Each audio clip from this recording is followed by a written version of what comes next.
కల్పాంత ప్రళయ కాలములో ఈశ్వరుడు చేసే మహాతాండవ నృత్యమునకు ఏకైక సాక్షిణి అయిన జగన్మాతను తెలియచేసే దివ్య స్తోత్రరాజమైన శ్రీ లలితాత్రిశతి నామార్థములు 20వ భాగము.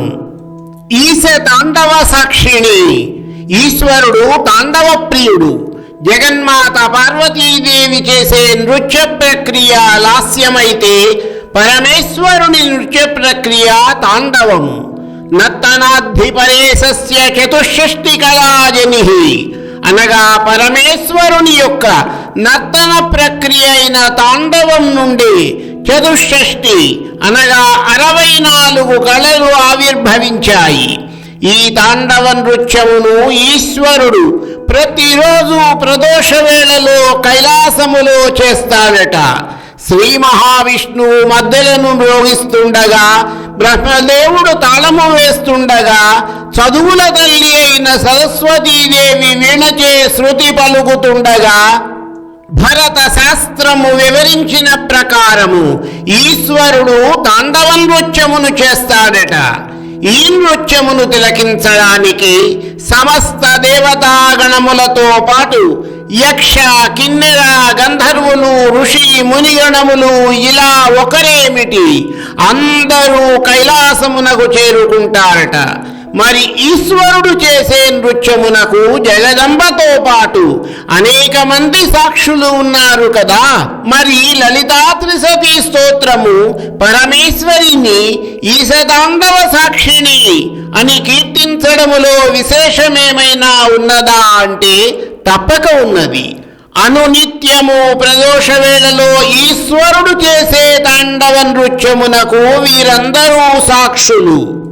కల్పాంత ప్రళయ కాలంలో మహాదేవుడైన శివుడు రుద్రుడుగా మారి మహాప్రళయ తాండవ నృత్యము చేస్తూ సకల ప్రాణులను తనలో లయము చేసుకుంటాడు. ఇంకా ఆ సమయములో ఆ తాండవ నృత్యమును తిలకించే సాక్షి ఎవరూ ఉండరు. కేవలము జగన్మాత ఒక్కటి మాత్రమే శివుడు చేసే మహాప్రళయ తాండవమునకు సాక్షిగా ఉంటుంది. కనుక లలితాత్రిశతి స్తోత్రము పరమేశ్వరిని ఈశతాండవ సాక్షిణి అన్న నామముతో కీర్తిస్తే, లలితా సహస్రనామము మహేశ్వర మహాకల్ప మహాతాండవ సాక్షిణి అన్న నామముతో కీర్తించాయి. పరమేశ్వరుడు, పరమేశ్వరి అభిన్న రూపులు కనుక ఆ తల్లి ఒక్కటి మాత్రమే సాక్షిగా ఉంటుంది. ఈశ్వరోత్సంగ నిలయ. తన పతిదేవుడైన ఈశ్వరుని యొక్క వామాంకమే పరమేశ్వరి నివాస స్థానము. ఉత్సంగము అనగా ఊరువులు అనగా తొడభాగము. ఈశ్వరుని వామభాగమే శ్రీ పార్వతీదేవికి వాసస్థానము. ఈ విషయమునే జగద్గురువులు ఆదిశంకరులు సౌందర్యలహరిలో స్పష్టముగా వివరించారు. కలత్రం వైధాత్రం కతి కతి భజంతే న కవయః శ్రియో దేవ్యాః కో వా న భవతి పతిః కైరపి ధనైః మహాదేవం హిత్వా తవ సతి సతీ నామ చరమే కుచాభ్యామాసంగః కురవకతరోరప్యసులభః.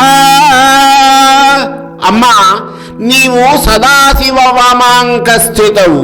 శివ వామాంకము తప్ప ఆసీనురాలవగుటకు ఇతర సింహాసనములను పీటలను నీవు ఇచ్చగింపవు.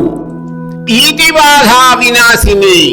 ఈతి బాధలు అనగా దైవిక సంబంధమైన లేదా ప్రకృతి వలన సంభవించే బాధలు. వీటిని తాపత్రయములలో అధిదైవిక తాపములు అని వ్యవహరిస్తారు. అతివృష్టి, అనావృష్టి, మిడుతలు, పందికొక్కులు, చిలుకలు, చెరువరాజులు ఈ 6 ఈతి బాధలు అని అంటారు. ఈతి బాధలంటే అసవ్యమైన ప్రకృతి ప్రకోపాలు అనగా అతి అనావృష్టులు, కరువు కాటకములు సంభవించడము, మిడతలు మొదలైన వాటి వలన పాడి పంటలు నష్టమవడము మొదలైన బాధలు. ఇటువంటి ఈది బాధలు సంభవించడం వలన దుర్భిక్ష పరిస్థితులు తలెత్తి జనావాసం ఉండకపోవడం, ధాన్యాగారాలలో లోటు సంభవించడము మొదలైన ఇబ్బందులు ఎదురవుతాయి. ఆకలి బాధలు పెరిగిపోయి జనం అనేకమైన ఇబ్బందులకు గురి అవుతారు. ఈతి అనేది పర్యాయ పదం.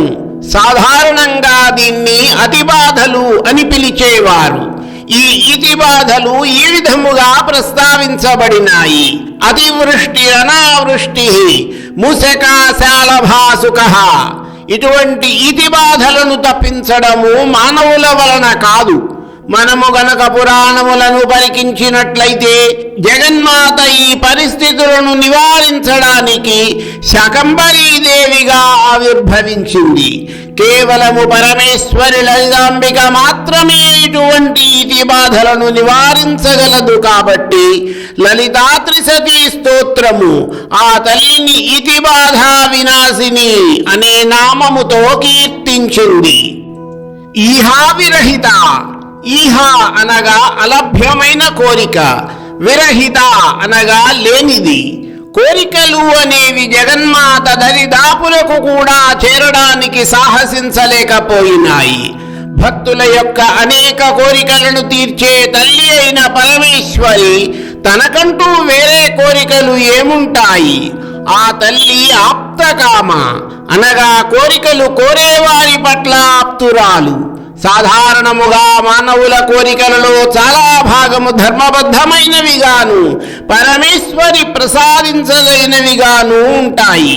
ఉదాహరణకు సంతానము కావాలనే కోరిక, జీవితము సాఫీగా ఎటువంటి ఒడిదుడుకులు లేకుండా సాగాలనే కోరిక మొదలైనవి. జగన్మాత స్వానుభవ ఆనంద స్వరూపిణి. తనలో తాను ఆనందము అనుభవించే తల్లికి లభ్యము కాని కోరికలు అంటూ ఏమి ఉంటాయి? కానీ మానవుడు కోరుకునే కోరికలలో అసంబద్ధమైన అధర్మమైన కోరికలు అనేకములు ఉంటాయి. ఇవన్నీ కూడా తీర్చడము ఆ తల్లికి సాధ్యమే అయినా కూడా తీర్చదు. ఎందుకంటే ఆ కోరికలు తీర్చడము వలన మానవుని జీవితములో సుఖశాంతులు, మానసిక శాంతి కరువవుతాయి. అందువలన ఈహావిరహిత అని లలితా త్రిశతీ స్తోత్రము కీర్తించిన భగవతి అయిన శ్రీ లలితా పరాభట్టారిక సచిదానంద స్వరూపిణి, ఆత్మానంద స్వరూపిణి, ఎటువంటి లభ్యము కాని కోరికలు లేనిది. మిగిలిన నామార్థముల వివరణ తరువాతి భాగములో.